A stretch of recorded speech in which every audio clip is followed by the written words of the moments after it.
Hey everyone, welcome back. Ready for another deep dive. Today things are getting a little tense over in the world of foreign aid. Yeah, definitely some interesting developments. We've got this CBS News article, no specific date on it, but it's talking about Senator Marco Rubio, big name on the Senate Appropriations Committee, and he's gone and put a freeze on new funding for basically all U.S. foreign aid programs. Right, pretty much.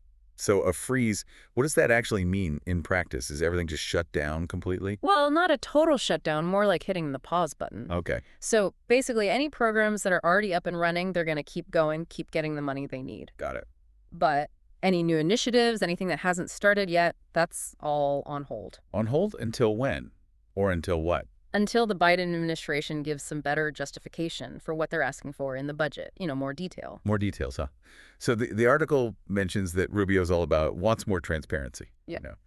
Accountability for how all this taxpayer money is being spent overseas. Absolutely. Like, he wants to make sure it's actually doing some good. Yeah, he wants to see the impact. He's been pretty vocal about it, especially when it comes to aid going to countries with a lot of corruption. Right, right. He's basically saying we need to make sure the money's not just disappearing, or ending up in the wrong hands. Makes sense. Makes sense. But hold on, how much power does Rubio actually have here? Can he just, stop these programs all by himself? Well, he's got more influence than you might think. That appropriations committee he's on, they basically control the money for the whole government. Right. So by holding back the funding, he could put a lot of pressure on the Biden administration. Yeah. They'll have to address his concerns if they want to get those new programs going.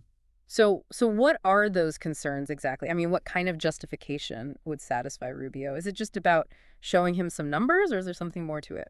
Well, that's where it gets really interesting, because this isn't just about Rubio, right? This whole situation, it kind of reflects this bigger debate that's been going on about, the whole point of foreign aid, Right. what it's supposed to accomplish and whether it actually works.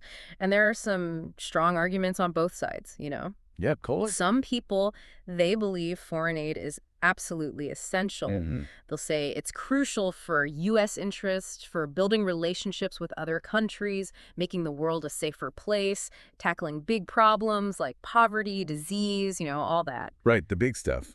But then you've got critics who'll say, hang on, this aid isn't always doing what it's supposed to. Interesting. They'll argue that sometimes it's propping up corrupt governments or creating a cycle of dependency. Mm. So they want more scrutiny on how that money's being used, a more strategic approach, basically. So listeners, I got to ask, where do you stand on all this? It's a complicated issue, no easy answers. Yeah, a lot to think about. And it'll be interesting to see what the Biden administration does now. Yeah, what are they going to do? Will they give Rubio what he's asking for? Will this lead to a whole rethink of U.S. foreign aid policy? Or is this just a bump in the road? So many questions, Ray.